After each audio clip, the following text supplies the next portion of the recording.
Alrighty. Yeah, so I guess I'll just get started. And Behemoth, if you have anything to add here, feel free. We are doing a restream of a race that Behemoth and I had for SpikeVegeta's Speedrunning Underground show this past Monday. So, what, 6 days ago? Yep. It was a very good race. I feel like both Behemoth and I were pleased with the outcome. I think we both wish that we'd perform better in, a couple spots, but that's just how races go. This restream is actually, so I probably would have decided to do it anyway, but the first person that mentioned the idea of us doing this was actually Spike Vegeta. So we have his blessing to do this. He specifically said, like, that race was so good, I feel bad that we had two inexperienced people doing commentary on it. I feel like they did a great job, personally. But Sephy and Hockey are going to be doing GDQ this year for us, and so they've, as far as I know, they've never commentated together.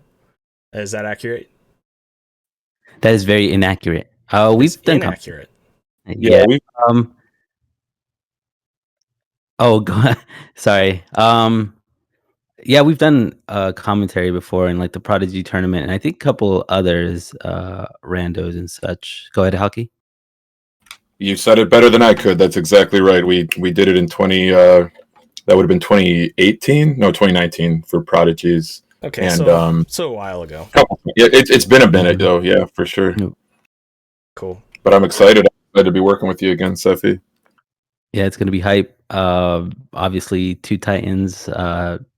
Just go off, Zeni. This is all you. Just introduction. Well, yeah. I mean, there's not really much else that I have to say. Just thank you guys for doing this, and hopefully this is some good practice for you guys. For GDQ, I'm going to share my screen now so that you guys have a more real-time view of this. Where did my VLC window go? There it is. If I can interrupt, I think Chad's saying that I'm super loud. What else is new? Booming. That's what it is. Because I'm a boomer. No. What? That's not even it. I meant like thunderous, like actual, like loud, powerful voice. The voice that wakes up, all the Dark Souls bosses. It wakes up the dead. It's like I'm the cumulonimbus towner, the thunderhead. All right, keep talking, guys. Is that better, chat? Keep talking. All right. So yeah, I mean, this is I don't know. I kind of just like popped in like last second right now, and overheard you mentioning that you were getting clips. I was also getting, oh, Sephy, you need to check this out. Sephy, please, you need to stop streaming. You need to be watching Zeni right now. I'm like, oh my gosh. I honestly was surprised that there was like I don't know if it was an impromptu that race that you and Behemoth had, but it sounds like super exciting because it's not often that you get to see, two top tier runners square against each other, face to face, and just go all out, especially in a category like Hundo. I don't know. I feel like that's just the best way to kind of showcase what this game is about. I absolutely agree with Sephy in terms of showcasing Super Metroid speedrunning. Hundo is a category. I know that I'm not going to say it's a divisive category, but people tend to either really like it or be kind of a little bit cool towards it. I personally really like it. Otherwise, I wouldn't do this or SGDQ for it. But yeah, I'm really looking forward to seeing it for the first time because like Sephy said, I'm going in completely blind. I have no idea. All I know is that you had a race and that we're doing it right now. I like how raw that name of SpikeVegeta's Underground, it just sounds like it's it just sounds like it's in, hosting in the back alley, or just over like a couple of barrels and like some alley fires, and everyone's just kind of like going off on some like 80s I don't know, sort of b-boy dancing type of scenario. I don't know why it just reminds me of that. All right, we're Discord is being kind of a pain here.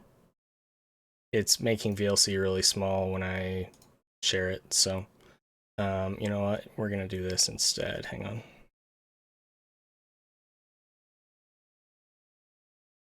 Gonna have to fix. Bull by the horns, Zeni.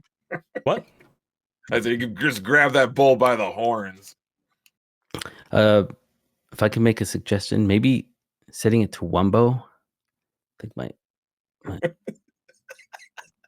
You know, I Wumbo, you Wumbo, he, she Wumbos. Wombology. Wombology, oh my God. Wumbo. The legend. All right. Sorry, guys. This is all part of Discord's plan to prevent. Ooh. Does that look better? Like that. Okay. Oh, looks better. Man, all right. That looks great. So we're gonna start now. Sorry for the delay. Behemoth was having some audio technical difficulties at the start of his run. So was I? Yeah, I don't remember that. there's no audio until after series. So just if we start it and there's no audio, don't worry about it. That's fine. It will it'll kick in. So I'll blame Spike for that. Don't worry. All right. So I'm gonna go ahead and start it now and hide my face. Boop. And yeah, we'll get going. Thanks again, guys. You got it, Zeni. Yeah, and good morning, good evening, everybody. This is it, which you've been waiting for, the restream, the showdown, hockey. I mean, I know we already talked about this briefly just before it started, but I mean, what do you think, given all the hype that's been going on behind this particular race? Well, Sephy, I'm glad you asked me because we got Shiny Zeni, we got Behemoth 87. I mean, they need absolutely no introduction. They have just been phenomenal runners for a very long time in a multitude of categories. But yeah, taking the speedrunning from underground and to a mass audience, Super Metroid. I mean, what could you ask for? You couldn't ask for more. You really can't. No, especially with the with pretty much a bunch of like groundbreaking stuff that's been coming up in the 100% category as of late. You see a bunch of small optimizations, which I think is kind of it's kind of really neat looking into it if you're like a huge Super Metroid speedrunning fan, because like you have runners like Behemoth and like Zos and Oats, but Zeni, 4653 and 4583. Spicy. Yeah, Zeni and Behe respectively. Strong starts. Zeni has been following this game for quite a while now, but I think his dedication to be able to go for a bunch of the more riskier strats. I think recently he just started doing one round Fantoons, RBO, doing Moon Dance, and getting that world record. That shows a lot about his determination, to strive for competitive times. And Behemoth is just a machine. I don't know. I see exactly why everyone just kind of is influenced by his gameplay, and also by just the lengths that he goes to run this game optimally. And just it's like, I don't know. It's just when every room in the game has a strat named after Behemoth, that that's something. Oh, no question about it, Sephy. I mean, these runners are looking as sharp as a freshly honed razor. Good elevators down into Retro Brinstar. Pitless is almost an afterthought, and both utilizing that moonfall down the reverse climb, as I like to call it. But like all vanilla categories, I don't think there's a lot of people, Sephy, watching this restream that are new to Super Metroid speedrunning. But if they are, these runners are going to pick up that morph ball and pick up that first missile pack and kind of, jumpstart the rest of the game here. Yeah, it's literally, getting the ball rolling at the start of this race. Because, I mean, once this game, when you get all the movement in this game, you start going off. And I think the moment that you'll hear Hockey go into turbo is when he sees that first alpha spark. Oh, without a doubt, Sephy, without a doubt. But I love a crisp, clean mock ball, and I'm getting super hyped for those D boosts as well. I'm pretty sure both of these runners are actually going to get a D boost coming up right now. It's just those swaggy, tremendous D boosts. There they are. See, Grandma never made him so good. Absolutely, Sephy. I mean, look at these climbs. Behemoth has a climb named after him. Zeni going with right side wall jumps. I mean, they're just, it's cliche and also extremely kind of a dad joke, but they're just moving. It's easy like Sunday morning, Sephy. That's coincidentally, that's today. What a brisk Sunday morning to go out for a speed run. Absolutely. They're coming up on their first mini fight here. We will see. Zeni without a missile? What? Zeni, have you ever done that before? The first mini boss was the wall for Zeni, but that's quite all right. Oh my gosh. Look at this technique to try to space out the drops and try to get an optimal BT fight. I love to say it, Sephy. The runners are going to try to avoid the decapitation animation. Yeah, it reminds me of Dumb and Dumber. When their birds' heads are just falling off. That's exactly what you do not want. You do not want the Lloyd Christmas special. Well, Zeni's saying to whoever, Harry, I took care of it. Oh my. You think Ceres is the gas man in that because of all that steam? I don't know. What a reference. So he holding on to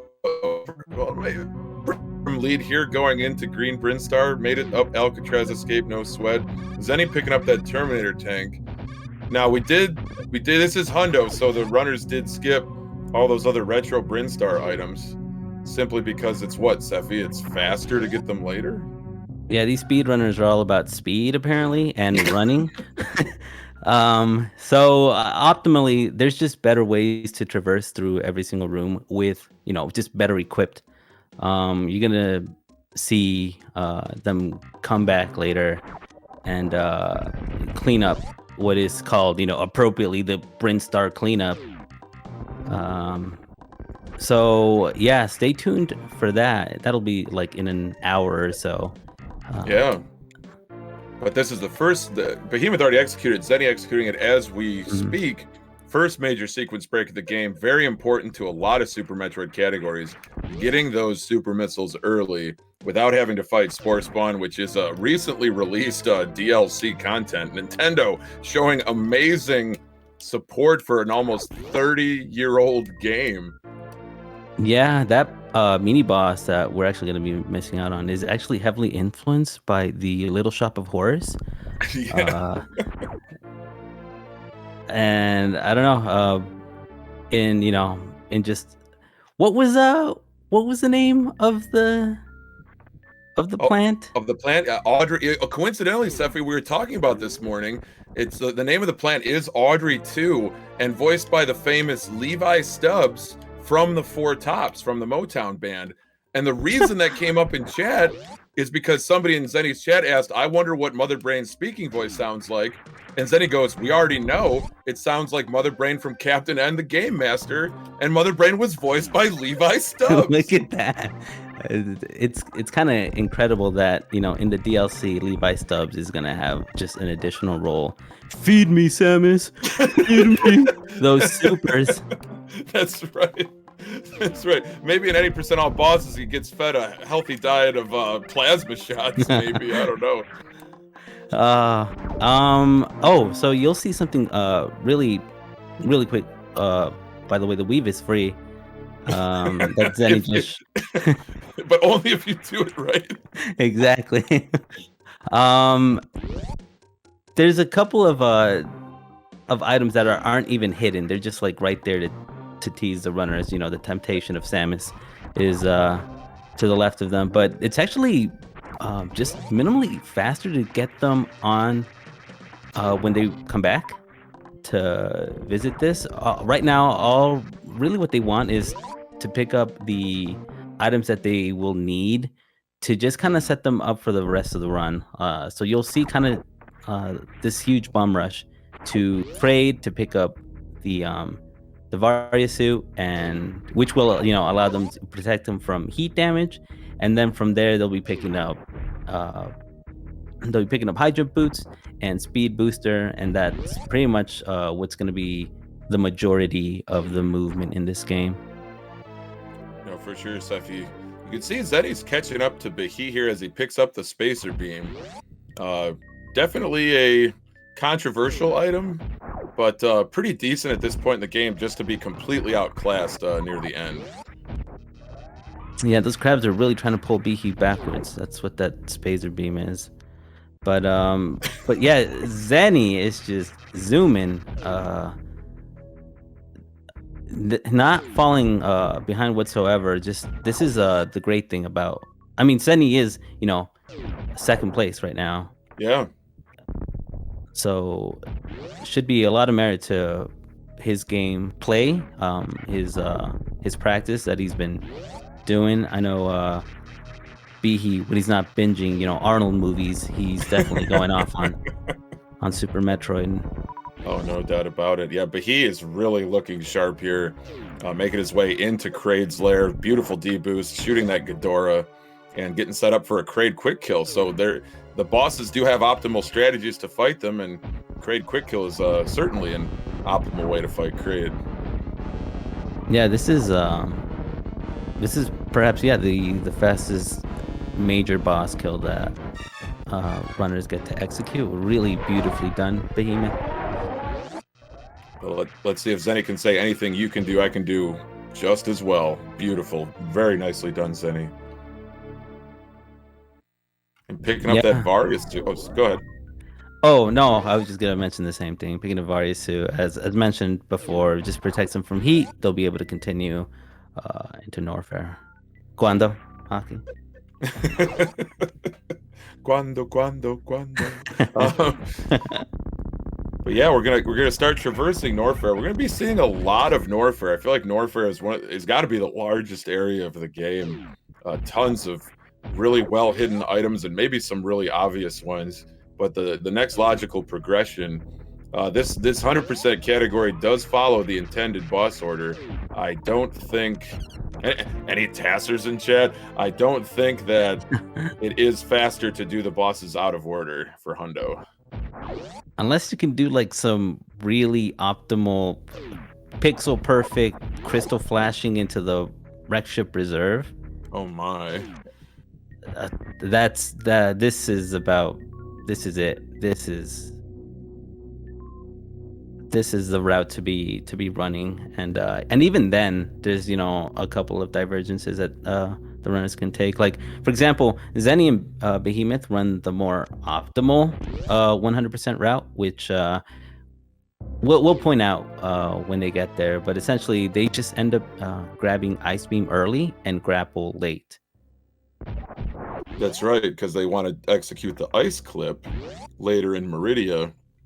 And then they fight Croc much later in the run. Croc's almost an afterthought in this route. Yeah, the Tinder mascot, because of all that swiping.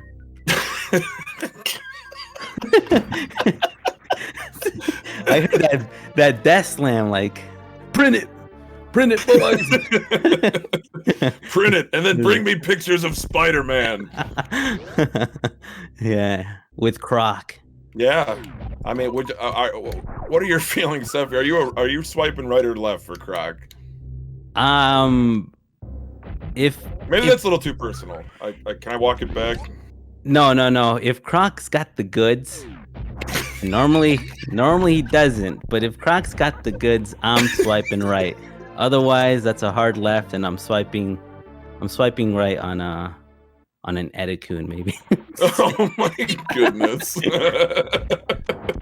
Woo-wee! You heard it here first, folks.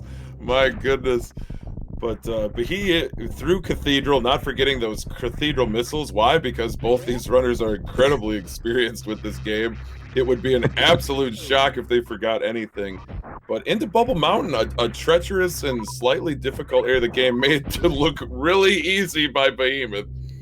Seriously, this one gives a lot of runners trouble. This is because that wall jump that you just saw Zeni execute is really deceptive. I don't know that, and obviously don't even mention the final boss of the game, that cack attack at the very top. Right. That's just gatekeeping the sub 40 for the any percent speedrunners. I don't know.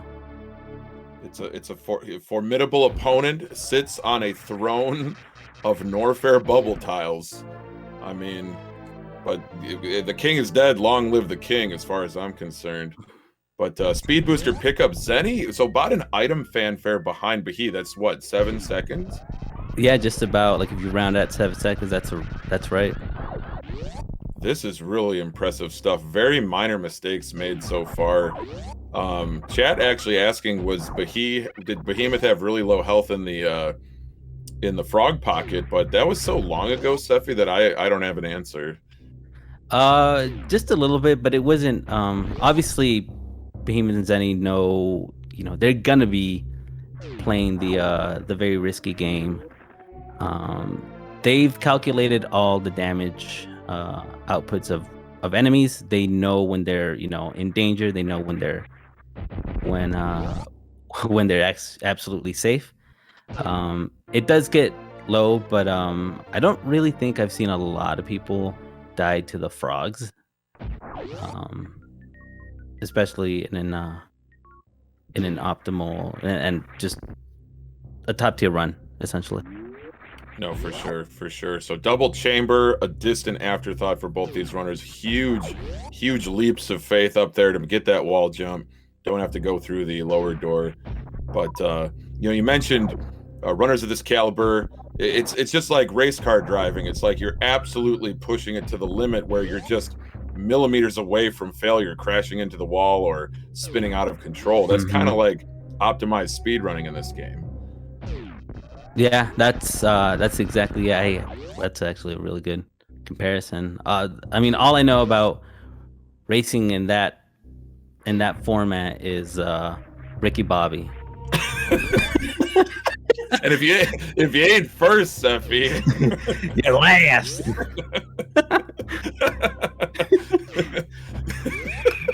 That's words to live by or to die by. Man, I was high when I said that. Are you coming second, third, fourth? Heck, you even coming fifth. Well, at SGDQ, we won't have any 4th or 5th place finishes because it is a 3-person race. And maybe I could put the train, maybe I could get my train back on its tracks here, Sephy. But we got Zeni and Behe picking up the ice beam early, as you said before.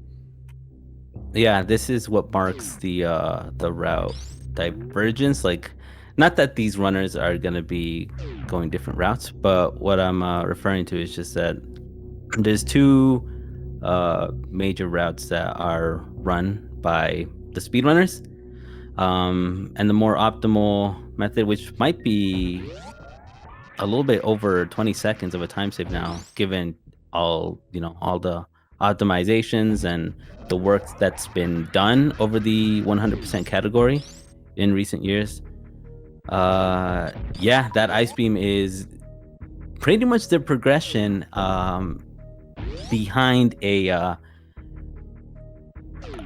strat called the ice clip that to gain access into the spring ball item.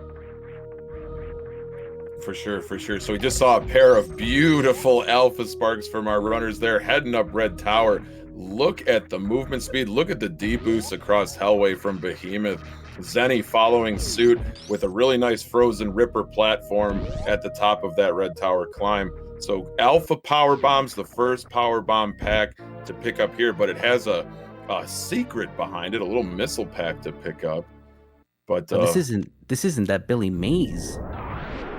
I think this is the sequel. This is that guy from ShamWow. You know, this isn't the OG Billy Mays room, but it's very similar. You know, you buy these cloths with a funny name, and you get you get your kid's college funded for free. I don't know what kind of offers they throw in for free these days in infomercials. Yeah, I think Vince ShamWow was his name, and Vince. Oh my gosh! Don't ask me how you know that. It's probably all the article, these clippings that I read about him. But yeah, you get those missiles with the skin, power bombs here for Behe and for Zeni. You know what? I was thinking about like what to title this match. You know, for like the bill, and I was. You know, a lot of people like to put names together. I was thinking this is the Zenith matchup. Oh wow, yeah, the Zenith matchup. I like that a lot. I couldn't come up with something better than that. That's for sure. It's gonna be kind of a little awkward when Oats is in it. Yeah, that's a good point. We're gonna have to work in a grain or a farm animal into that. That's pretty challenging. Oh, Zeni. Zeni, with the up spark. I don't know if Hockey. Do you like seeing those type of sparks? I know you like sparks in general, but I do not like it, Sephy. I do not like up sparks instead of horizontal. That makes no sense. But what am I doing? Let me just lean back and just go. Okay, we're back to normal. But Ocean Spark, or I should say Ocean Fly. Not on the table, at least for Zeni, but Behe picking up a missile pack. Zeni's charging into the wreck ship. The lights are on, or I should say the lights are off, Sephy, but somebody's home. A big bad ghost with the most reset any percent runs on his ghost belt. Oh, is that dreaded Fantoon? And nothing cartoonish about Fantoon. It's a difficult boss. So many difficult patterns. Can I say the word difficult one more time? I could, but I'm not gonna. Yeah, it'd be difficult. It would. It absolutely would. Look at this speedball from Zeni. Smashes the Ghidorah with a super. What kind of pattern is Behemoth going to... Oh, a fast pattern. Really nice Doppler. At best here, we're going to see Behemoth with a mid. Yes. Mid pattern. Mid pattern, another Doppler connect. Wonderful fight, Behemoth. I think Zeni missed a couple of Doppler shots. Well, if it ain't a one round, I mean, I'm just turning off the stream. You know what I mean? Sorry, Zeni. Sorry, Zeni. We see some beautiful air Doppling here. Oh, so good. Yeah. So what was that? That was a brisk 3 round. Yeah. Really well done with that air Doppler. Nice fight, Zeni. Yeah, really good recovery, and to Behemoth's fortune though is keeping a really healthy lead over Zeni right now. He's gonna have to. I don't know. It's just obviously Behemoth. I rarely see lose time or anything, but this is 100%, and being able to endure the remainder of this category, like anything can happen. Work robots can happen, actually. Yeah, work robots could definitely happen. I completely agree with you, Sephy, in terms of you have to endure this run. It is not a sprint. It is a marathon. It requires peak muscle memory for every optimal strategy of movement through every room, plus the mental stamina to just put the mistakes behind you and just try to make up time save where you can. You see Behemoth now going into the wreck ship E-tank, Very dangerous room, the appropriately named Spiky Room of Death. He does not have grapple beam, of course, because he got early ice, so it's going to be a tricky horizontal bomb jump to get that E-tank. But while Behemoth does that, Zeni is hot on his heels. Sephy, you mentioned work robots. I think both these runners go for a very challenging bowling strat called the robot flush. So what's that all about? Yeah, robot flush is it's a big it used to be task only too. I remember in 2016 that's when Behemoth was starting to work. He just like came out of the shadows and started and just took the 100% category world record, and in it he went for the robot flush strat. I didn't even know if it was named that at the time. It was just, oh, shoot the robots. But anyway, what happens is that you in the room that's called the bowling room, where the chorizo bowls Samus in the spiky, obviously bowling room, the pins. You have to shoot them from above ground. In a very precise manner. It's several frames tight to be able to hit both robots down in their like respective little gaps that you in their see little here. robot holes. Yeah. like yeah, the little. I don't even know. Like, do they just chill there? Is that where they go to sleep? How do they get out? It's a robot bed. That's right, a little robot sleeping hole. The lore is too deep in this game, I think. Deer Force knew it all, and they've really encrypted a bunch of lore behind, because everything's, everything about the design of this game is perfect to the T. Also, really good clipping right there for Zeni. Yeah, that was really nice. But yeah, the strat that Hockey just mentioned, we'll be seeing it momentarily, and I'll just go ahead and also point out what's happening as it happens, because that's how happenings happen. That's true, and it's not just happenstance that it happens in the first place. You see Zeni grabbing those sky missiles, but he grabbing whatever those missiles are called. Who really knows? But at least I got sky missiles. It looks like Hockey's got some homework to do. But, underground missiles, those missiles. Oh, here comes the robot flush strat, though. So he charges a shot because it's only the charge shots. And you'll see that he's releasing angled down charge shots in order to hit the robots that are right underneath this this part of this room. We'll see Zeni also go for it. Interesting control scheme difference between these runners. Behemoth actually runs without an angle down button, so to execute those downright shots, he actually has to hold those D-pad buttons down during those D-boosts. Yeah, that's a really good point there, Hockey. Which is it says a lot about Behemoth's playstyle. Let's see if he got him. Oh, so he might have been a little too late on the shot, but you see that second robot? Yeah, it's still a time save, obviously. Better than having to sit on top and just spam shots. Let's see if Zeni got. There we go. Zeni got it. Okay. So yeah, Zeni catching up with that double robot flush. Optimal strategy. Behemoth, though, 1 for 2 certainly isn't bad. Like you said, Sephy, definitely time save compared to getting neither of them.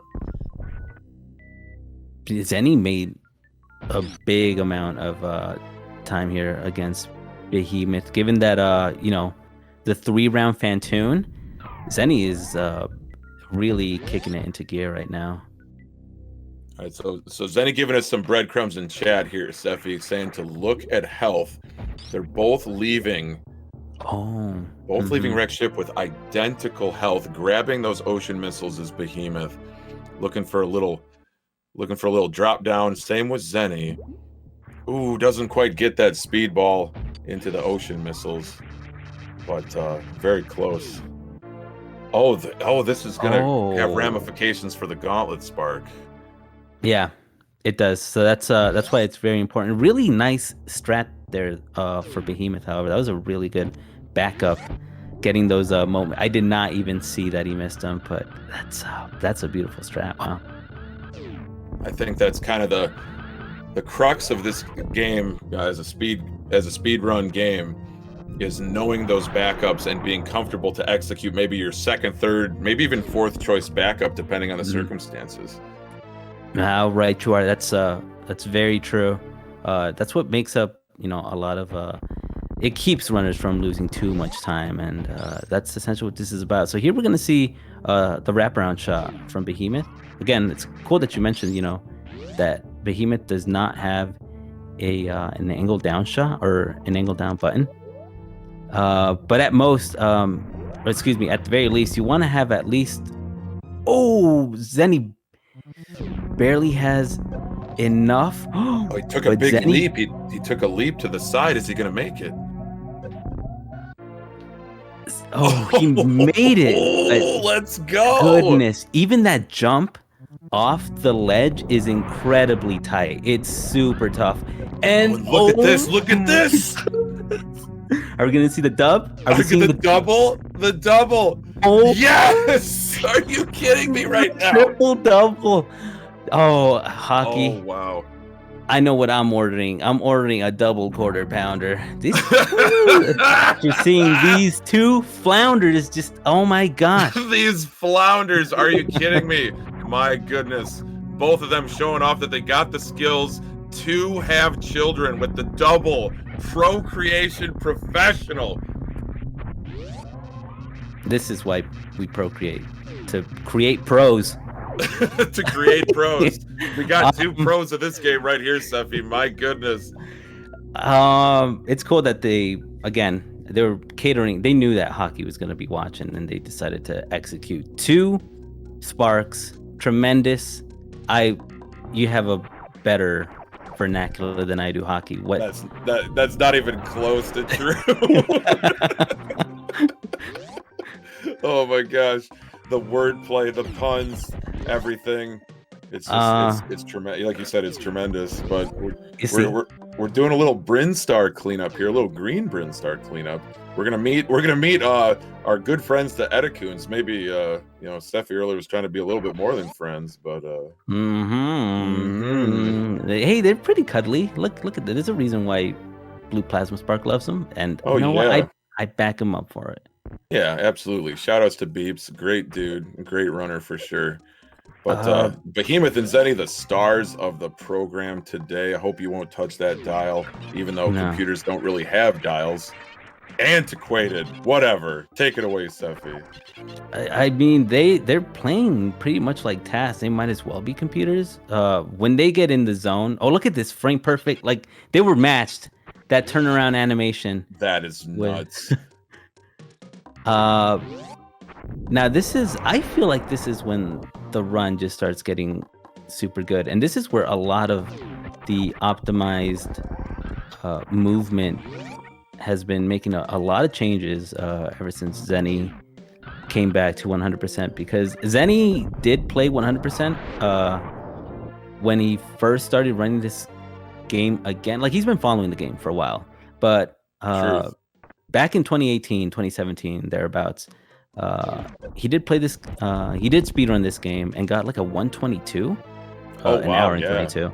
Yeah. So just quietly making waves. Behemoth was still the world record holder at the time, but now that Zeni has been optimizing and putting so much time into 100%.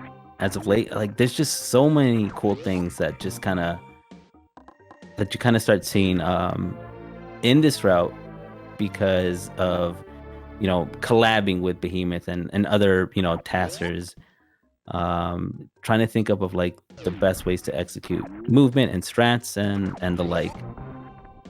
No, absolutely. We saw some incredible movement there. Mission Impossible escape into a D boost to get back to Big Pink. Behemoth going for those Spo missiles. No need to fight that, boss. Look at the setup. If the screen shakes, they got it. Wave E-Tank, a distant afterthought. Just absolutely barreling through this game. Like you said, Sephy, once you get the speed booster and the gravity suit, I feel like is when this category really hits its stride and you start to see some absolutely bonkers movement. Yeah, and who better than to execute them than the runners that pretty much, go all out. They really are off the wall with the strats. There's no doubt about that. So grabbing those charged missiles now, because it's faster to do it now rather than earlier, and heading down to Waterway, a well-hidden item for a casual player, requires gravity suit and speed booster as well as power bombs to get to. So not possible to get this early. They're just going to run right through all those Maridia enemies, kind of a little foreshadowing to the absolute freight train punch that those enemies pack. If they get hit by those enemies, does a lot of damage.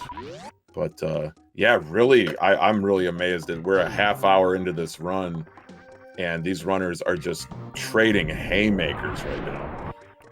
Yeah, this isn't, oh my gosh, this might as well be, heavyweight boxing. Look at the clip from Zeni. Wow. Beautifully done right there, smooth. Zeni doing his absolute finest to catch up to Behemoth, but Behemoth really isn't giving an inch here, Sephy. No, none at all. And again, it's just every single time that Zeni makes up a little bit of time, just Behemoth just pulls something out. And it has to be like completely just minor. Oh my gosh! Yes, blockbuster. Yes, be kind. Rewind, Sephy. Double 2 for 1 this weekend. The 3-day rental. There it is. Oh my gosh! Oh I thought my it was gosh! 5 days. Wasn't it 5-day rentals at some point? 5-day rental. Oh my! For old releases, new releases, I'm keeping it at 3 days. Right. Sephy. I want those tapes back. I'd probably be stealing them. They're not getting my copy of The Fifth Element. No. No, I'm keeping that one. That's right. Don't leave your multi-passes at home. We're going to Maridia to get entrance into Maridia. No, you don't need a multi-pass. But look at this short charge to get those Main Street missiles. Zeni, heartbreaking. The bonk. It's just, Uh-oh, he's good. He's just taking it calm. Yeah, He's got it. Yeah. He just stood still on that lotus flower, put the word Zen in Zeni, and just sparked up. Oh, wow. I love that. Putting the Zen in Zeni, lotus position, the lotus flower. Oh my gosh. I love it. But Behemoth already to Mama Turtle, saying hi to the hardest working mother in the game. Grabbing those really well hidden missiles. Of course, our runners know where all the items are. But Zeni, despite missing that Main Street spark, is really not that far behind. No, still isn't. And there's still plenty of game left. There's still a little over half an hour, so. I really like the Maridia section, Sephy. I think that it has some really interesting movement and some very challenging rooms to do optimally. Plus, we get a pretty tough boss and mini boss to do quickly. I'm interested to see what sort of strategies our runners will use for both of those bosses, whether it's going to be kind of the traditional X Factor on Botoon or maybe the decalled strat. I think Zeni is not a fan tune of the decalled strat. He has he's used some pretty harsh words against me that has hurt me emotionally. Zeni with the crab skip, however. Nice. But yeah, I think he's objectively wrong, but that's neither here nor there. That's not my bias. I mean, I don't know what you like seeing. Do you like seeing coolness? What do you prefer, Hockey? Like, Well, that's a I'm really just interesting in the middle question. of like whatever Zeni and I have going on. I just think like I just genuinely wonder like, what do you prefer? Well, when it comes to, if we're going to talk about Botoon and talk about X Factors, the coolest thing I've ever seen is Aussie doing a double X Factor on Botoon. I don't care if it's not faster or slower. I mean, that is cooler than the other side of the pillow, as Stuart Scott would say. But, I mean, and I don't know if either of these runners do that. That doesn't mean they're not cool, though. They're pretty cool guys. Yeah, it's just probably if Behemoth does the called strat, he's a little bit cooler than Zeni. I'm just joking. Zeni is an awesome dude. And he's like giving him a hard time, and he gives me a hard time. It's just it's all in plain fun. It's hard times for all when you're competitive and when you're trying to chase that dream of having a world record time. You definitely develop some opinions along the way. There's no doubt about that. But Watering Hole, Beach Missile, Sephy, Distant Memories, Behe into this. Call Mario the plumber, because these pipes do not look like they're up to code. But he's got the wave beam selected, looking like a standard X Factor for Behemoth. Oh, that was gorgeous. Really good. It's just, you know, it really is going to be a matter of preference. Really good one round right there on Batoon. All right, Zeni's up to the plate. The cleanup hitter here. Nails all 4 particles. Can he get the 1 round? Ooh, hell yeah, he can. Sorry, heck yeah, he can. But here unhinged. Oh, let's go. Behemoth. Nice job. Another spark. Just all the sparks again. Thanks to Speed Booster. Like, it's probably the coolest. Oh, hold on. We have Zeni here with the setup. This is it. He's got the height. Let's go. Another incredible strat right there. It also used to be, there's a lot of strats, Hockey, that used to be thought to be only tasks. Yeah. Like imagine, you know, imagine playing this game in the 1950s when this game came out. On a black and white television, your first television ever owned. And someone busts out a full halfie. Impossible. Your head would probably explode like a chorizo, like a bomb chorizo. I don't care how much pomade is holding that hairstyle in place. That will blow your hair back. If you saw 1950s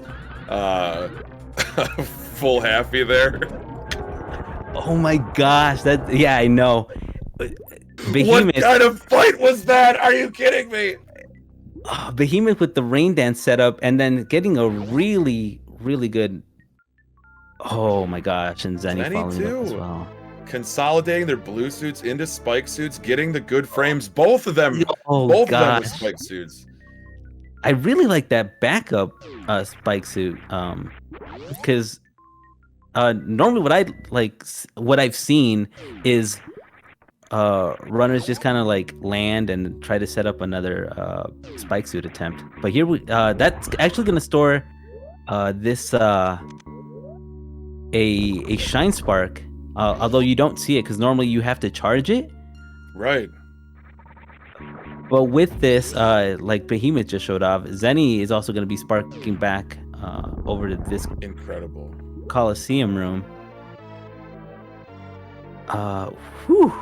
Wow, that is, man, what can you say, Sephy? I mean, I'm running out of vocabulary. I can barely string 2 sentences together about. That's what I'm saying. We got to slow down or something because I know I can't keep up. Look at this speed boost. This is why they're on the verge of running 112s. Really beautiful speed keep right there for Behemoth. That Zeni's gonna do too. And the cool thing about this is that if you just unmorph and hold an angle up or angle down input while you unmorph in blue echoes like a speedball form, you will be able to keep that. So it's something that you could like probably try that out like on your own if you're casually playing it. Just, you know, get a casual mock ball and just with some casual what? A casual mock ball with some casual block breaking down to a casual optimal sand pit entry, you know, just casual. Yeah, just play like Zeni and hold on. This is how about this casual? Wait, what? Yeah. What? Oh yeah, so this is a more consistent setup. Like if you thought it couldn't get any more consistent, how about more consistent more? You're telling me that the consistency has moved from oatmeal straight to porridge? That's exactly what I'm saying. Like easy fix, microwavable porridge right there. That is absolutely amazing. So now our runners get a little bit of a break here. They're into the divisive shack tool room. and just waiting out him to break those blocks so they can get arguably the greatest game, the greatest game in the item, Sephy, the greatest item in the game. The greatest game in the game. There's no other game greater than the one that's in the game itself. This is gameception, Sephy. I don't know if our audience can handle this. They better buckle in. Like with Spring Ball at their helm, they're good to go. I know Spring Ball is... Oh, go ahead, Sephy, sorry. I was just going to mention that Spring Ball is pretty much the champion item. Yeah, I mean, we've all heard the saying, ball is life. No, Spring Ball is life. I wish they got it earlier in the run because it unlocks so much absolute Looney Tunes movement for the rest of this run. Yeah, shout outs to Acme for providing Spring Ball, by the way. They got out of the TNT business. Their number one customer, Wile E. Coyote, went with a different supplier, and so they actually started producing Spring Balls. Yeah, Wile E. Coyote started going for the more modern Chozo technology, and Samus resorted to Acme. That's right. So Behemoth with a plasma pickup, superseding that Spazer beam, no longer needed. This ain't this ain't your mother's plasma beam. Oh, but he missed a pirate, Sephy. What could that possibly mean? I'm sorry. I was just thinking about mother right now. Sorry, Mom. I'm on my own plasma beam now. I worked hard for this one. Yeah, it reminds me, it's like, hey, Mom, I want plasma beam. We've got plasma beam at home, and it's Spazer. That's literally, that's literally it. I'd move out, like, at the age of 4 when this came out. Just kidding. It's tough being 4 and having to hold down a job. I provide for myself, buying that porridge. Oh my gosh. So Zeni's into Cack Attack Alley, but he's already going back to Aqueduct to clean out the rest of those items, as well as traverse to the left sand pit to get that penultimate reserve tank. Everyone's favorite item in this game. But look at... Oh! Ooh. That was close! My gosh. So that's the risky part about doing that strat, is that if you speed keep or temporary keep, whatever you want to call it, whatever the youngins call it nowadays, and you get stuck in the middle there and you don't get out in time, you soft lock, and that's it. Yeah. That's the end of your run. That's the end of your Super Metroid career.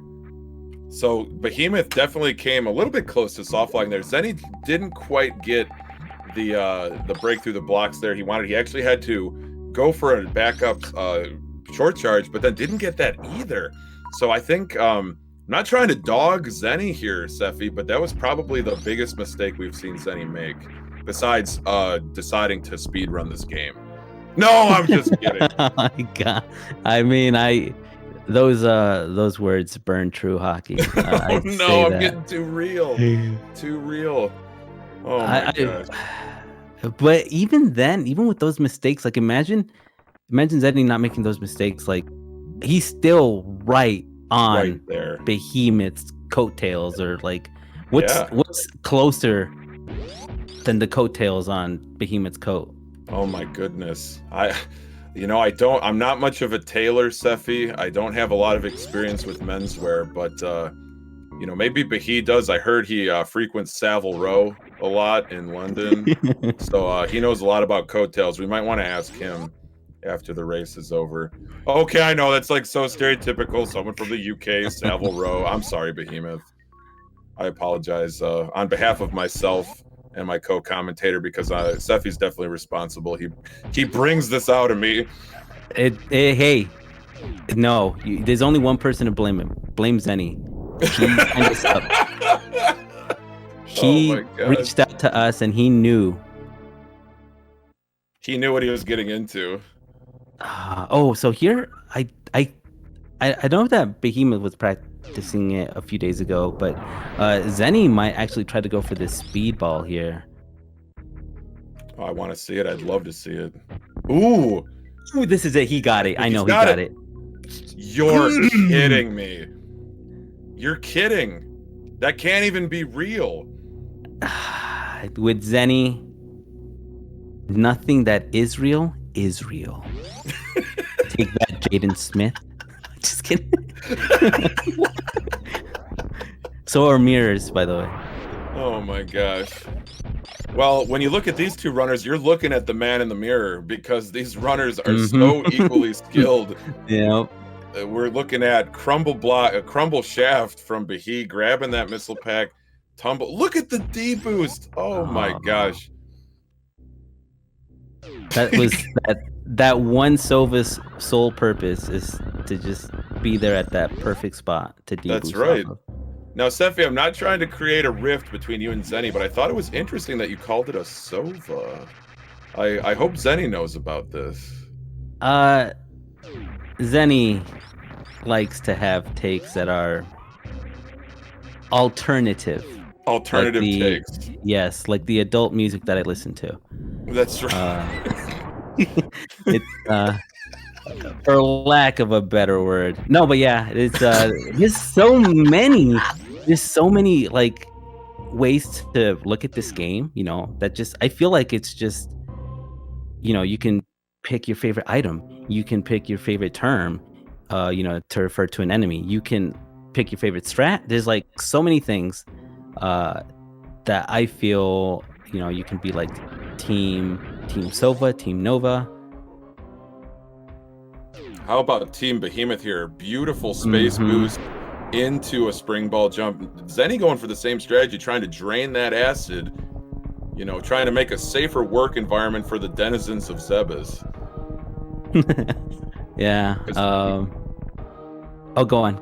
I was gonna say this isn't Super Metroid. This is Super OSHA Inspector for the Nintendo 64, I think. Entertainment system. That's right. 64 entertainment system. Yep. We call it the N64 ES for short.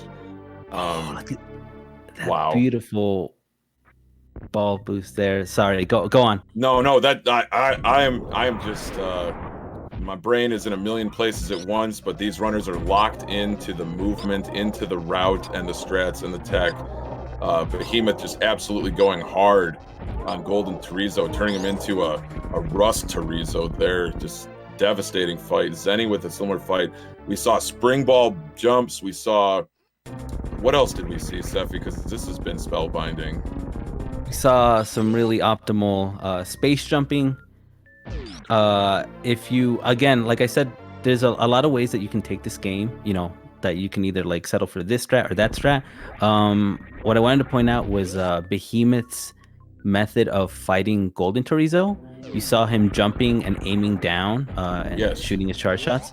That's mostly because he, again, since he does, you mentioned earlier, he doesn't have an angle down shot, an angle down button to his in his control scheme. He has to settle for jumping and aiming down to shoot that boss, whereas Zeni can just crouch and just kind of farm that Golden Torizo boss. That's right, because I correct me if I'm wrong, Steffi, but holding down both angle up and angle down will force Samus to aim up. Yep. And so that's what Zeni did there in that corner trap to dispatch Gold Torizo. Mickey Mouse, the mouse that's for a successful company with theme parks, getting those missiles. I'm not giving them free advertising on Zeni's channel. Come on now. Yeah, no, they have that Plus system subscription service that they can already. That's right. They can watch all the Marvel movies they want. But don't call them superheroes until the end of the run. We still got a long ways to go. Look at this Red Key Hunter shaft. We saw Amphitheater. It's hard to keep up, Sephy. I mean, I talked about mental stamina earlier. I think I got to watch some more Hundo before I do comms on this again. My goodness. I mean, no, you do a stellar job. Interstellar, I should say. since we're keeping the theme with movies. And I mean, if again, to keep in theme with movies, if there's anything really to marvel at, it's Zeni and Behemoth just squaring off, still just a room apart from one another after almost an hour of endurance, stamina, running, all the hardcore workout words. Now look at the difference in Iron Pirate, or I should say Metal Pirate strategies, both very fast. Ooh, Zeni just missing that last springball jump, but different strategies, but I think very close in terms of speed. And now we got it. We got the Space Pelican fight we wanted here to Sephy, opening with those charge shots against Ridley. Yeah, those pea shooter shots at the beginning of the game did nothing against Ridley, but now that we're all strapped up and ready to go, Zeni's just dumping oh my gosh, all the supers in the world. Wow. He wanted that lead. It's like Zeni wanted to win. Oh my goodness. So trading ammo for a faster fight. Behemoth's got 10. Zeni's got half as many, grabbing that Ridley E-Tank. Zeni has now taken the lead. Oh my god. Well, wow, that was a pretty interesting move. I call stream sniping. Yeah. I mean, it's not. I don't know if it's in the official rules. We'd have to contact Spike Vegeta at SpikeVegeta.com/Twitch. But I'm not sure if Zeni was feeling the pressure, decided to dump that ammo, but certainly a calculated risk. You know what I think it is? It's a power move, asserting that dominance over Behemoth. What better time than live on Spike Vegeta's own channel? I'm just joking. That's really cool though. I actually really do like that he decided to go for that, because honestly, you're gonna be a little bit low on super missiles, but you will get more. There's one more super missile pack that you end up picking up right before Torian. That's right. The Criteria supers. Yeah. Now, of course, that doesn't mean that there's not going to be any super missile usage on the way over, but still, I think that was brilliant, definitely, on Zeni's part. Especially, if you're going up against Behemoth and you want to go all out, this is the time to do it. This is the time to show off strats. Because you're not chasing a PB, you're doing it because it's come to this. You get the chance to race Behemoth, and you want to put up a good race. I don't know. It's not, again, I mentioned earlier, it's not often that you get to see two top tier runners face each other. No question about it.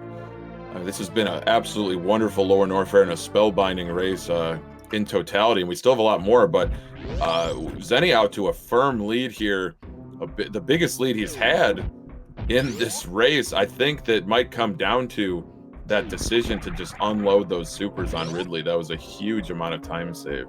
And chat pointing out, Sephy, a couple Hoda Ruby specials. Shout outs to Hoda Ruby, a legendary Super Metroid runner who actually came back on the scene for the Hundo tournament last year. Yes, actually, that was actually a really fun 100% tournament that was held, and that's actually also why a lot of room strats got reworked. I wanted to point it out earlier too, but I think we were caught up on some of the conversation. Many, Hoda Ruby, a pioneer, one of the first to ever do it. And if they did it for they held that category world record for the longest time. Oh yeah. I mean, I think you might know a little bit more than I do, because I'm not good with numbers or keeping up with dates or anything. But do you know how long that record was held for? Off the top of my head, Sephy, no, I do not. I appreciate the sentiment. Yeah, no. But, I will definitely, we can definitely find out for sure. I think that was a long-standing record because it was so much faster than the runs at the time, and it just did some what we might think are mundane or kind of everyday strategies, you know. Although I think I just love that damage boost through Bubble Mountain. So good. I think it's a mistake to think that any strategy in this game is quotidian, but like for the time, Hotarubi was, like you said, a pioneer. He blazed the trail and kind of set the tone for how modern Super Metroid speedrunning was going to be. For sure. And yeah, it's just cool to be able to see him to come back. Just, you know, I don't know if it's a last hurrah, but it's as long as it's not last, it's still pretty good to see him come back and just play this game again. No, for sure. But anyway, Zeni and Behemoth just trying to clean up the last of this upper Norfair segment. Yeah, they don't have a lot to pick up still. They have one E-tank, one super missile pack, and just a handful of missiles, and of course the the honest living beam, the farm beam, also called the grapple beam, and I think they're going to be trying to convert a spike suit and carry it all the way to X-ray. There's one. And as I say that, Zeni just makes it look like the freest thing in the entire world. It's not free at all. That is a testament to these runners' ability. Behemoth doing the same thing. Oh my gosh. Unbelievable stuff, Sephy. It's just... Yeah, and this is probably one of the most... This is the part where you start sweating because anything can set off this spike suit. We saw this spike suit earlier in coming out of Dragon's room. And for that particular spark out of Coliseum, they didn't have to hold on to it for that long. But this one, they have a whole segment to kind of just, it's all this back of crock, whatever, this crock pot section right here. The crock pot, I love it. Is it the crock pot because it's a slow cook for crock? I don't know. It looked pretty fast to me. I just like it when he simmers. Well, he definitely did that, Sephy. So Zeni going with a backup strat there to enter grapple, I'm pretty sure. Looks like Behemoth is also having to do the same. Just taking a dip in the acid just to cool off a little bit and showing off that grapple beam's nearly instantaneous door opening potential. But yeah, Sephy, holding on to this spike suit. This is like when you're on a road trip and you kind of got to stop for a rest stop, rest area, and you're like, oh, the next one's in 65 miles. I can make it, no big deal. Yeah, and then you accidentally spark at the 47th mile. Heading over to Red Brinstar. That's right. That's right. They had to make it all the way, but they just couldn't hold it any longer. Nice coastline rooms from both runners here. I do like the name of that room because math is fun, but Zeni not quite getting the exit he wanted there, so maybe giving up a little bit of time to Behemoth on this croc, or I should say grapple exit here. Yeah, still they're almost home free. They're still probably like on the 18th mile out of 60. Right. Out of 60, that's right. But they're the important They're free. The scary part though about all this is that they cannot stand still. Like they have to keep moving. This is that one movie, in where they're like on the bus and the time they cannot stop moving because one jump input and they spark it all. Pop quiz, hotshot.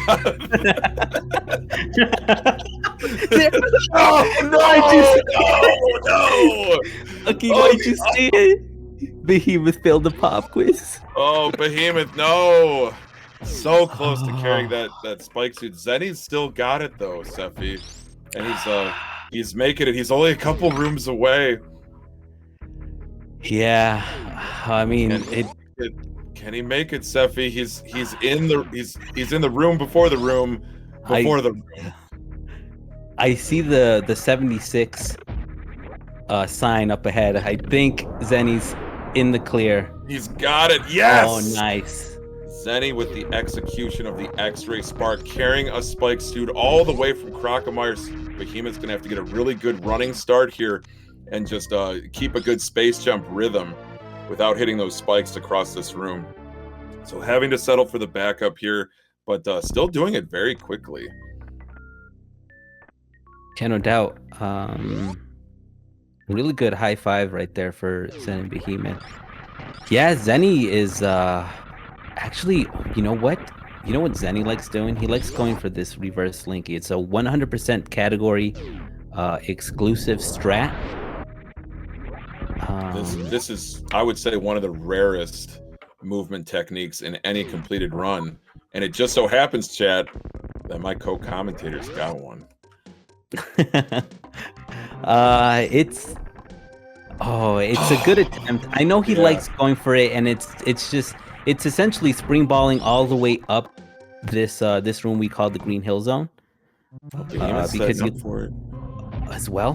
No, dropping it just a bit before the gate. That's tough, but a good attempt from Behemoth. Sorry to interrupt you, Sephy. No,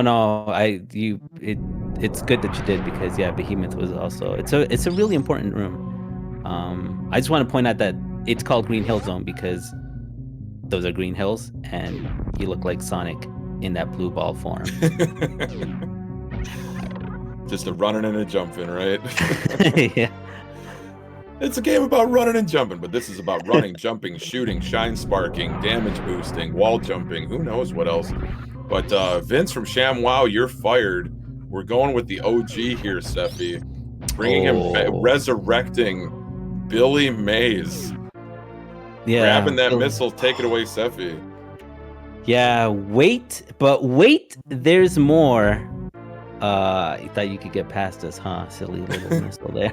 No. This missile pack is not with the skin, however, like the Vince ShamWow guy. Right. This is just pure, uncut, just all missile pack right there. All missile pack. We're doing BOGO. We're doing BOGO missile packs today only, and only in this room.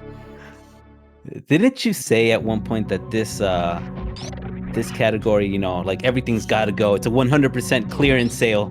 It's a fire sale, Sephy. Everything must go. We're closing the warehouse. We're slashing prices left and right. That's what 100% is. You just kind of grab and go. It's like those sweepstakes, shop till you drop. Oh my god. Hosted by who is that famous? There's a dude that would always show up to your house and just with the giant check? The giant check, dude. Yes. Yeah, Ed McMahon. Yes. That's him. Showed up to Samus's home planet and said, "Would you like a big check and I don't know, the shop till you drop special?" That's right. Ed McMahon shows up and he just goes, "Hi-yo!" But we're into Criteria Super. Zeni did a fabulous job freezing those gloppy enemies whose name escapes me, Sephy. Flubber, that's right. Flexible rubber, also called flubber. And freezing those flubbers. Oh, it's Boyan. It's always Boyan. Or is it Booyan? A Booyan. A Booyan. Oh my goodness. So Zeni's just got one more pickup here, Sephy. The 230 missiles. And I'm not going to make a dentist joke this time. I promised I wouldn't. Yeah, no, it'd be a mouthful. That's how they get you sometimes. That's how they get you. Yes, Samus, as you're going, I can't really shake, doc. You're looking on my mouth. That was the whole point of this game. Was Samus had a dentist appointment on Sebas. That was the whole point. And that was their last item. That's it. All they have to do is just bring it home. They just gotta disperse of Mother Brain. Yeah. But he is back in the Terminator. He has come back. Big Arnold Schwarzenegger movie fan. Zeni, though, into G4, gonna get that little reprieve to collect his thoughts, to snap back to reality. You know, was something about gravity. I don't know, but Behemoth right there with him. This is a lot closer than I thought it was going to be. That's not a knock on Behemoth, but Zeni just looked like he took complete control of the race there at Ridley. I mean, I don't know. It's just, I gotta wonder what they're thinking. Like, I'm looking at that heart rate. Oh yeah, and it's big. You know, he has to know that he's close. That Behemoth is just right behind him. And honestly, I feel like Turian is pretty tough. That's these Metroid rooms can get really, I don't know, just if they grab you, that's seconds lost. no doubt about it. So I was looking at the timer on Zeni's screen. His elevator touch was 07. Behemoth's was 16. So 9 seconds between these two runners, and time for an absolute gong show, Sephy. Look at these Metroid rooms from these runners. Yeah, something to behold. This is something else. This is from another planet. Those first two Metroid rooms into the third one. I mean, but Sephy, look at Zeni's super count. Oh no. So yeah, Hockey, that's exactly. Now he's not in a bad position. He's just gonna be losing time, but he still has enough to make it finish. Yeah, because he has the ammo for it. But the thing is that as long as he can open the pink doors, the Ghidorah door, he won't be dealing as much damage as quickly as he would like against the first Mother Brain phase, which is, you know, that brain. Oh wow! Oh my gosh! Oh wow! Another one! Oh my god! If you need to be sold on Spring Ball still, that. I don't know why you wouldn't, but that. Hockey. Who are these people? I don't know. They're aliens, dude. They're aliens. Look at Behemoth using the Spring Ball Zeb skip because he's got the ammo. Zeni all up in Mother Brain's face, delivering those missiles. This is so close, Sephy. Oh my gosh. Though, what are all those hot Cheerios doing? It's like, oh my god, I don't know. They're out to sabotage Behemoth, but Zeni is still in the lead. He's good. Oh my gosh, I can't believe I think we've seen like all the coolest strats in this one race. You know, aside from Reverse Slinky, but we went from the Procreation to Blockbuster, the 3-day rental, your, you know, Fifth Element. We saw Spring Ball Baby Skip. I don't believe it. The double Spring Ball Baby Skip. What a fight. What a matchup here. What a race. Look at these rainbow beams. They're only like 4 or 5 seconds apart. Is this gonna come down to stand-up glitch? Oh, it could. I forgot there's still stand-up glitch, which, yeah, before the Brainbow hits. Yeah, reading Brainbow hits. But don't take my word for it.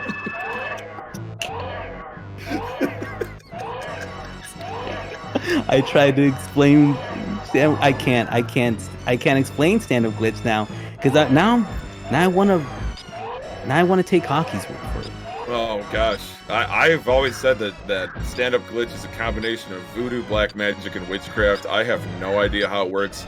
All I know is that it can go sideways really easily, and you can end up soft locking with it. But our runners have soft lock prevention technology built into their neural networks, so I don't think there's any chance of that happening. Yeah, no, not at all. thing you want to see is getting your baby stuck in your mom's leg or something. Yeah, or we saw it up in that upper right, and nobody puts baby in the corner. Oh no! Unless they soft lock. But look at the color change on Mother Brain 3. Zeni's got a really nice, a single shot Mother Brain 3. What about Behemoth? A single shot Mother Brain 3. Another. Oh my gosh. Oh my gosh. This is it. From the moment that you see the first letter pop up, you have a minute and about like 8 seconds to get to the ship. And that should be game. Oh my gosh. So a 3-minute entry. Optimal entry for Zeni. Optimal entry for Behemoth. Sephy, I'm just going to shut my big yapper. I want you to just bring it on home because this has been amazing. Oh, we're gonna see a blue bomber. We might see another blue bomber. Oh my gosh, but Zeni's not letting up. Zeni does not want to give this fight up at all, and Behemoth's just like, no, you come back here and you're gonna get your spankings. Oh my gosh, is that that's the same one that got Ivan against Zost? This is so close. The spark up the climb. The parlor. Zeni schooling Behe on his own spark. But the wall jumps. The optimization. Push it. Hockey. What's gonna happen? Is this what happens? Oh my gosh, the steam luck on Zeni. Oh my goodness. Oh my God. What happened? Did they? Was that a tie? Was that I don't know. I looked at. Oh my gosh.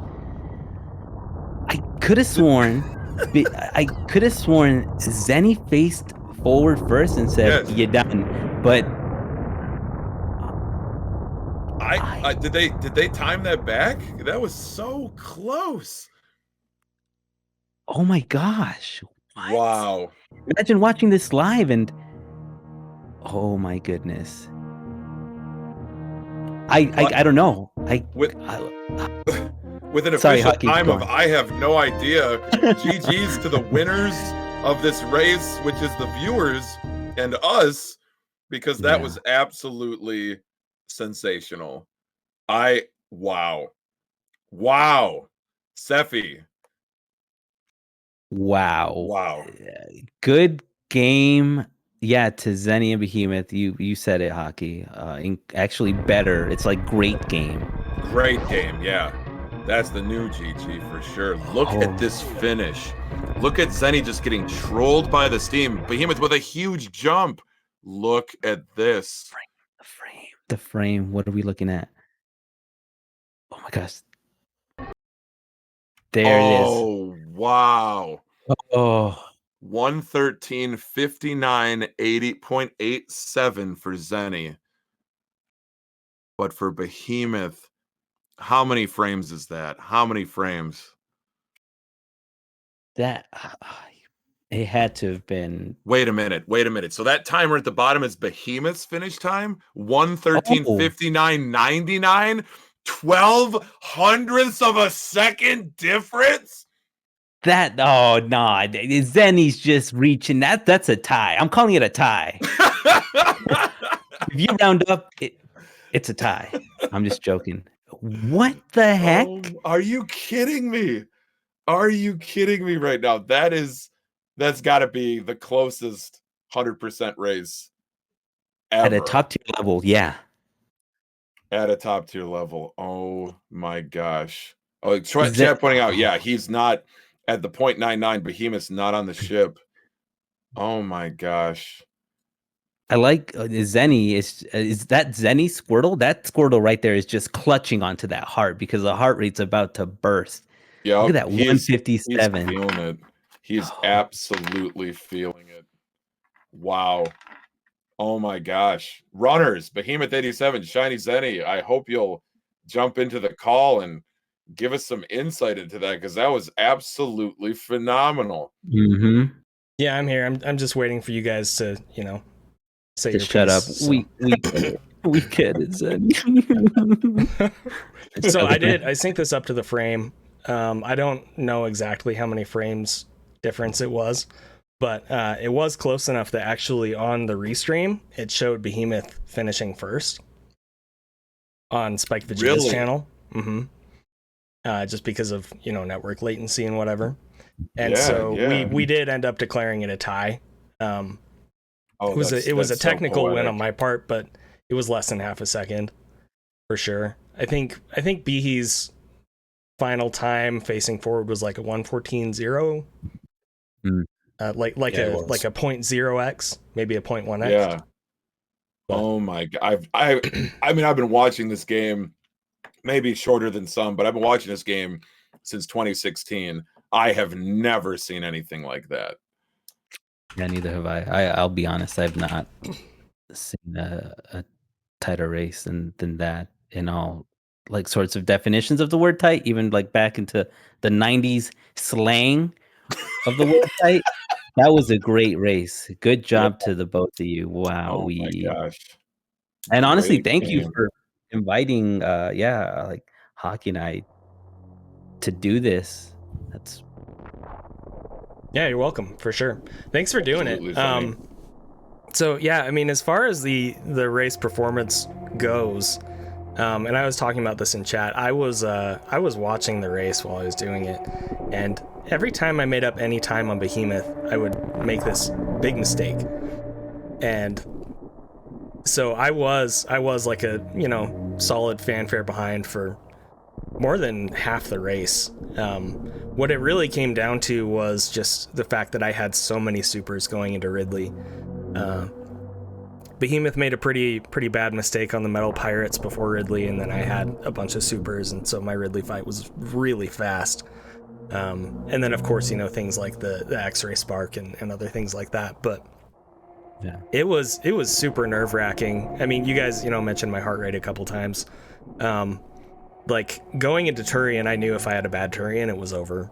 Of course, unless Behemoth and I both had a bad Turian, but I knew that my supers were lower than his, but I did not expect to get so little drops from the Metroids. And, that definitely closed the gap between us. And then just general mistakes in the escape, made it super, super close. So looks like Behemoth joined the call. You have any comments you want to make about, how it went, feelings, etc.? No, I love the race, love the commentary, guys. Yeah, what can I say? We've got to do it all over again on the 10th. That's the best part. I mean, this was like the exhibition match before like the prize fight, Yeah. That's the best part. I can't wait. And of course, Oats and Goats is going to join you for that. It's going to be a triple threat match, Sephy. It's gonna be great to watch right there, battle royale style. Yeah, good job, Behe, on that. And I think what I like the most about this race is that there's a bunch of what ifs. Like, what if Behemoth got the X-ray spark? What if Zeni, didn't do like just the small little hiccups, as he was trying to close in on Behemoth throughout the race, that I really like the play of using supers on Ridley. That was bold. A power move. That was a power move, like you said. Yeah. Move, yeah, no doubt about it. That was super cool to see, and it's I think the reason why I like these races also is because you get to play in a way that you normally wouldn't, in just a regular attempt for world record, because that's what the both of you go for. Let's just, Right. You're gonna be. It's a race. You're fully aware of it. You're fully conscious. You have to try to go for backups, for strats, just in order to put up a good show. And obviously, because in respect to like the other runner, the respect and sportsmanship that the both of you have for one another, you want to just kind of give that to each other. Absolutely. No, I completely agree. you can't make a mistake and then just jam the reset button. And you like whatever you do is what you do. It's not practice. It's not going for PBs. It is a race setting. So yeah, I completely agree with you, Sephy. I think also because you don't reset, you have to think on your toes more. So you kind of recover better from mistakes and end up with actually quite a good time in a race, I think. Yeah, absolutely. But For sure. kind of what to what you guys were speaking about. If it were a PB attempt, I would not have done that Ridley fight.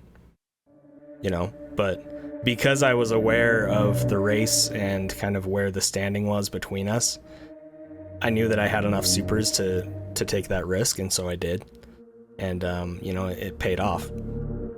Because I mean, obviously, with how close it was, if I hadn't done that, you know, I wouldn't have won by 20 frames or whatever it was. So, so how are you guys feeling about GDQ? Go ahead, Sephy. You go first. No, go on. I've done a bunch of rambling.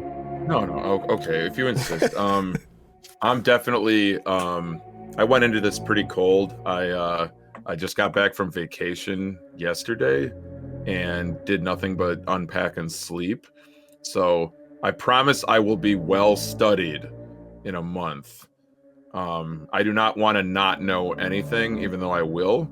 And that's the great thing about Sephy is he has an abundance of experience with this game, not only as a runner and a very good runner, but also as a viewer and commentator. So any knowledge gaps that I do bring, and they will be legion, he will definitely be able to fill those in. But more importantly, being matched up with Sephy for commentary, what Sephy brings to commentary is unique. There's nobody else in the Super Metroid community that commentates like Sephy, and it doesn't. I mean, I love to laugh and I love to crack up, and I'm not afraid to key my mic while I'm laughing. It's actually something I do almost every time I laugh.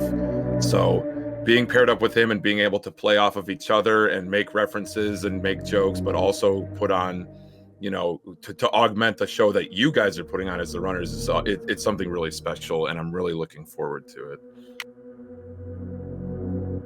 Yeah, definitely. I know for sure that Hockey, you bring a bunch of energy to the races, a lot of heart as well to the strats, because you get a genuine joy that I'm pretty sure even like as a as a fan of this game, and even as a being able to watch this game casually, being speedrun, you get excited over like strats that are honestly, we take for granted.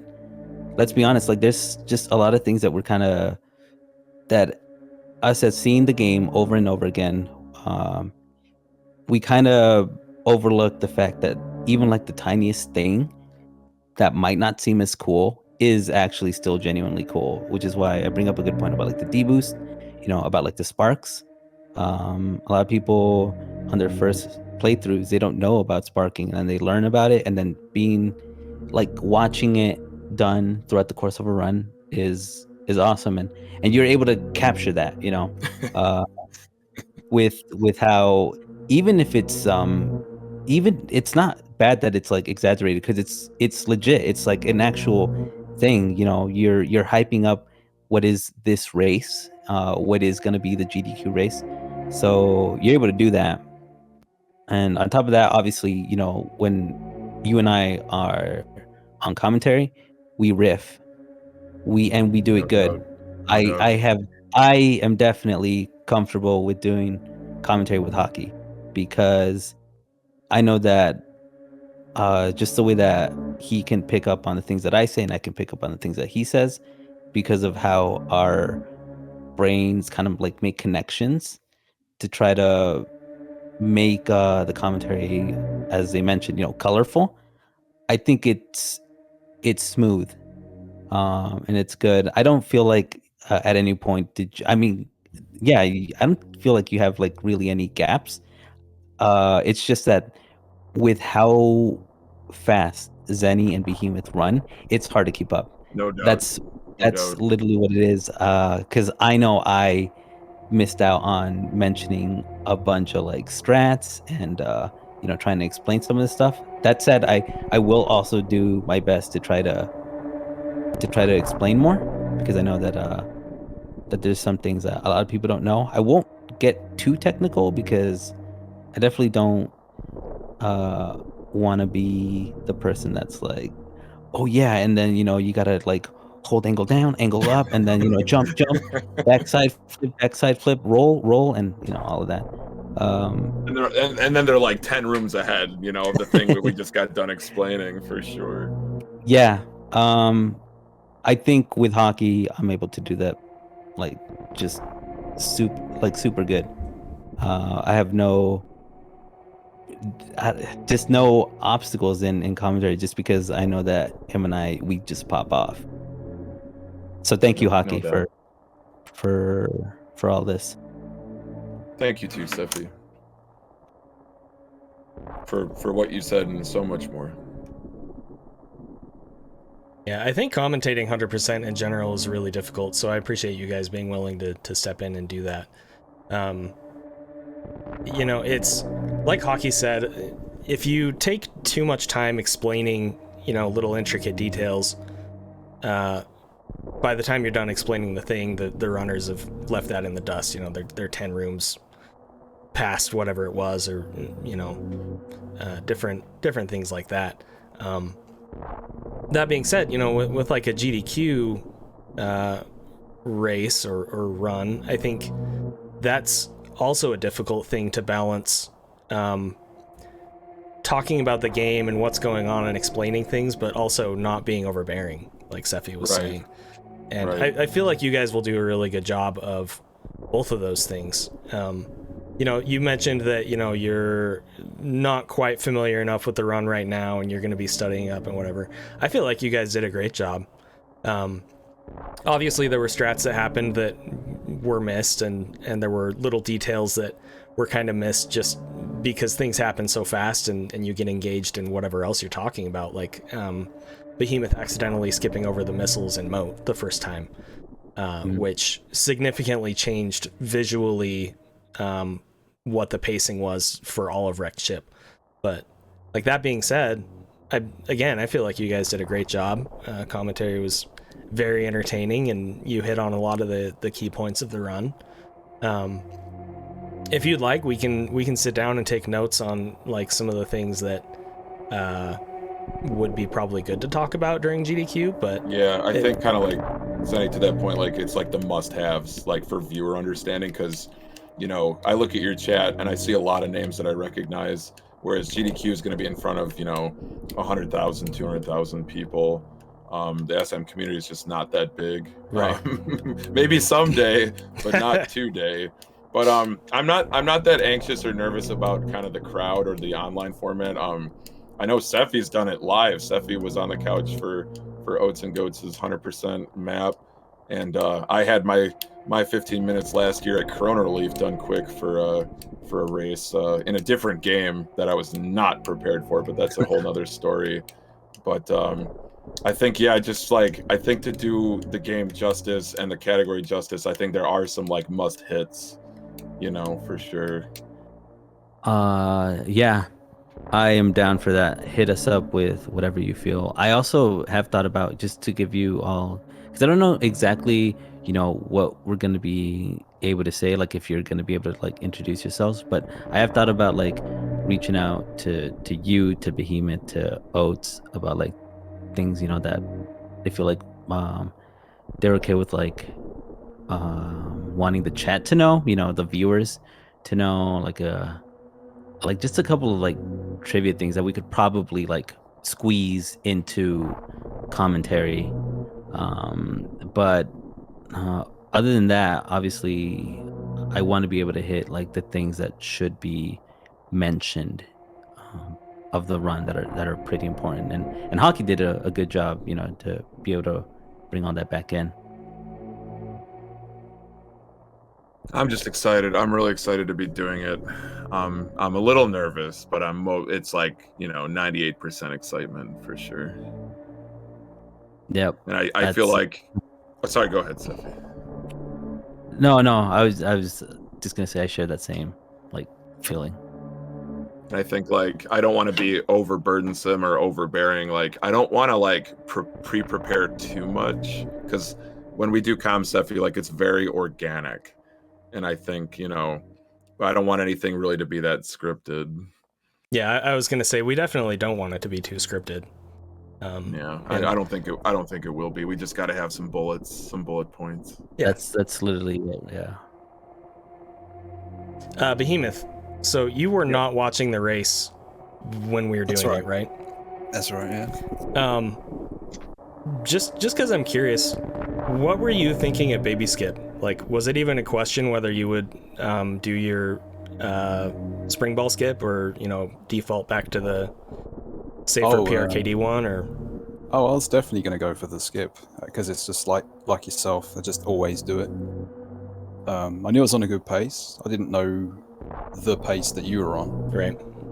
So I was just happy to do a good run, but I didn't know how close it was until we finished, and I was just like, I was going crazy in Discord at the end, using some colorful language as well. Oh yeah, yeah, absolutely. I apologize to my wife, Sassy, after the race and after I came upstairs, because I was like literally screaming after the finish, especially because it was so close, and then the restream showed you finishing first, and I was like I just couldn't believe it. I could not believe, I thought I'd lost it in Parlor, basically. Yeah. And that's fine. Like, if that had been the outcome, looking back at it, I still would have been just as hype about like how it went. I mean, okay, woo, I won by 20 frames, like big deal. It's not that. I'm glad that we ended up declaring it a tie as far as the actual restream goes, but it wasn't until I watched it back then I understood the decision to make it a tie. Because at first when you said 113.59 something, I was like, well, you've won. And then I watched it back and it showed me winning, and then I understood people's decision to say it's a tie. But in my mind, you won, but I get it. I get the tie decision. Too close to call.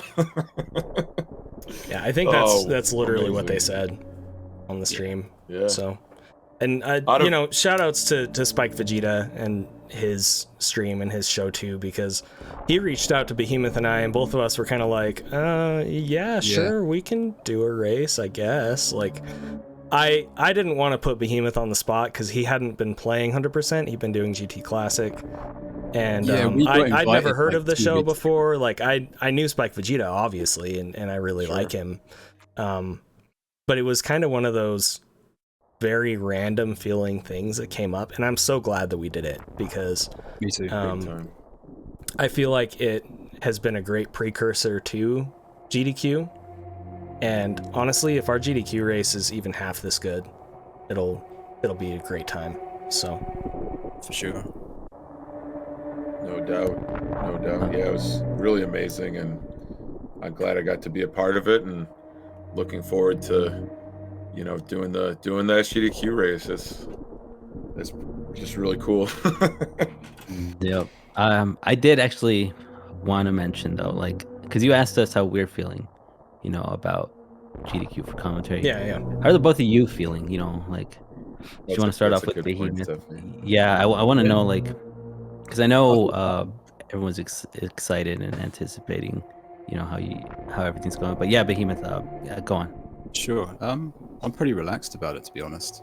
Much the same as the other race. In fact, I'd probably be more nervous. I was more nervous about that race than I think the GDQ one. But we'll see closer to the time. I'm just like gonna show up and try and play my best again. That's all there is to it, really. How are you feeling, Zeni? I mean, I don't want to lie. I'm pretty nervous. Just because of our PBs, I'm favored to win. And so there's some pressure there. And I didn't think of this until just now, but for CRDQ, Corona Relief Done Quick, last year, I was so hell-bent on having a good run for that event that ultimately the run ended up being good and it had really hype moments, but I was super, super disappointed in it. And afterward I was like, man, like that, I didn't play well and that was terrible. And you know, it was just, there was a lot of negativity surrounding it. And so when I did SGDQ last year, I decided that what I needed to do going into it 100% was just focus on having a good time. And what you just said about, you know, just showing up and doing the race and having a good time, I think that's really the mindset that I need to go into it with. Yeah, there's some pressure, like I said, but ultimately you win, I win, we both make terrible mistakes, and Oates, you know, gets like a PB and he wins, like, and that could very legitimately happen. I'm not memeing. That would be sick. Yeah. Regardless of the outcome, I think it's going to be an excellent race and an excellent opportunity. And hopefully there's a little part of me that is thinking hopefully we can kind of redeem the last 100% race at GDQ. Not that the race wasn't good, because the race was phenomenal, but you know, there was the crowd fiasco and stuff like that.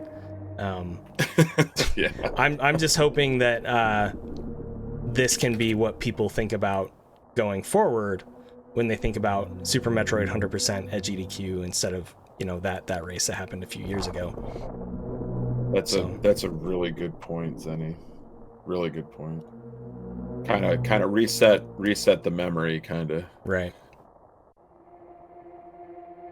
Oh, big time. So yeah, I'm really excited. I'm glad that Behemoth is excited.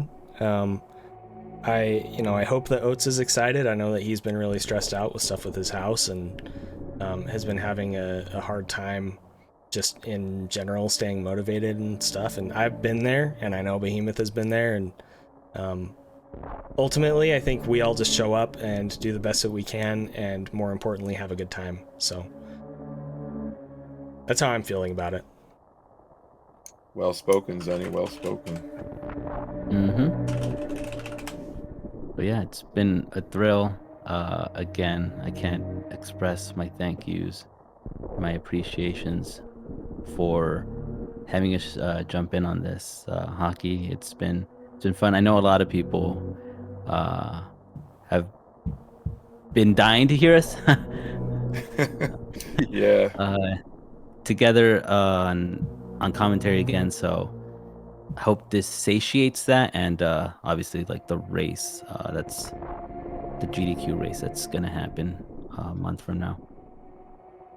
For sure. We just whet their appetites, Sephy. Yeah, it was fun. It was really cool to do commentary again with you, dude. Agreed. 100%. Cool. Well, we're about a month out, so you got plenty of time to, you know, prep and change whatever you want to change. Like I said, we can, I'll probably get together with Behemoth and Oates and come up with some of those bullet points we talked about, you know, as far as like must hits for commentary, and Right. you know, we'll go from there. But thank you guys so much for joining and doing this. I had a lot of fun with it, and we'll definitely stay in touch and keep talking up to the race. So Absolutely. I'll let you guys Thank go. You have a wonderful Sunday. Thanks again. Thank guys. you. Thank you very much, Zeni. Later, everyone.